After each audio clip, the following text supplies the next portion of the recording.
بسم الله الرحمن الرحيم maanta oo ay tahay maalintii saddexaad ee ay diiwaangelintu socoto waxa weeye goobtan aan joogno waa goobta star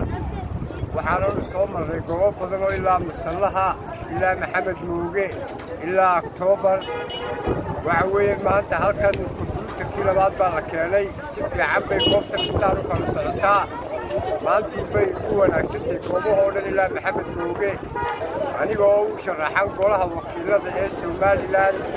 waxaan leeyahay dadweynaha Soomaaliland kaarku mar waa inoo wada dan oo wadanka tiradiisa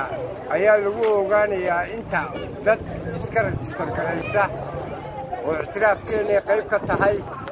waxaan leeyahay dadweynaha reer Soomaaliland kaarka qaataan gaar ahaan xaafadaha maxamed muuge maxamuud haybe iyo gacalibaaxba oo halka dadweynaha aan ka sugayno codku ay joogaan iyo degmada Sabawanaag oo iyadana baritoole hadii aan la ilaaho aan bixi doono goobo badan oo kamid ah degmada Sabawanaag waxaan leeyahay dadku waa aragtaan waa raggii dumarkii baa kulliyada ku jira raggii iyo caruurtii dumarkii waxaan leeyahay waa raggii waaweynaayo dhammaantiin u soo baxa idinka haray waxaynu aragnaa waa dumarkii weyn raggii oo ka kaca hurdadaan leeyahay oo kaararka qaata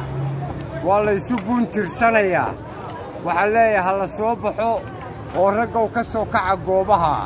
ayaan ii soo jeedinayaa wasalaamu calaykum ummadda Soomaaliland oo dhammina waa inay ku dadaashaa qaadashada kaarka